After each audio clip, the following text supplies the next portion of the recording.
কি বাজে কথা বলছেন আপনি? আপনি বোধহয় জানেন এই বাড়িতে কারো সাহস নেই যে আমাদের জিনিস চুরি করবে।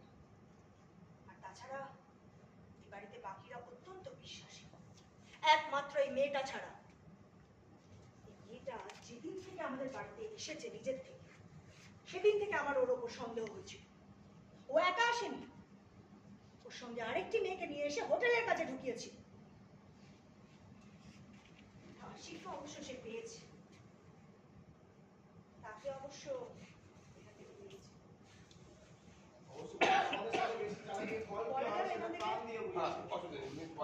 বেশি চালাকির ফলটা কি হয় সেটা তাকে তার জীবন দিয়ে বুঝতে হচ্ছে।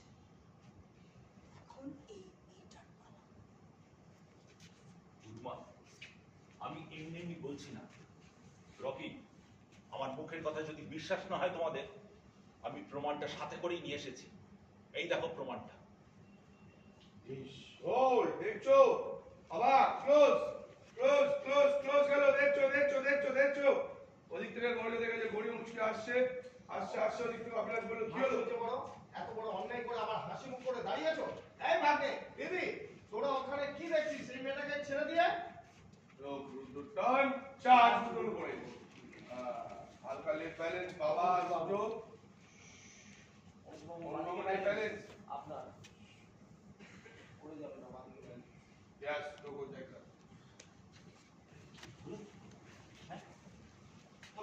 দাঁড়িয়ে আছিস কেন? আরে কি হয়েছে কি?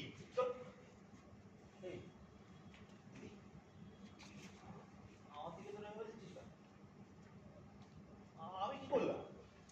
কে করেছে সেটা তো জলের মতো পরিষ্কার হয়ে গেছে।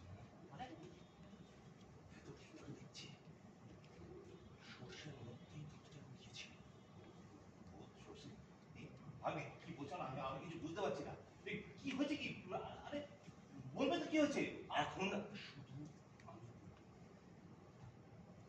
মিন্টুর কাছে আমাদের মান দিয়ে গিয়েছিল। মিন্টু মান মানে আমি কিছু জানি না। বিশেষ করে আমি কিছু চুপ করো মামা। তোমাকে আমি মামা বলে ডাকি বলে আর একটা সুযোগ দিচ্ছি। সত্যিটা বলে দাও। তোমার সমস্ত মিথ্যে মিথ্যে ধরা পড়ে গেছে। তুমি এত বড় বেঈমান, যার খাচ্ছ তাকেই মারছো। সত্যি করে বলো, আমাদের মালটা নিয়ে তুমি মিন্টুর কাছে গিয়েছিলে কিনা? আমি কিছু জানি না। বিশেষ করে আমি কিছু জানি না। আমি কিছু করিনি। আমি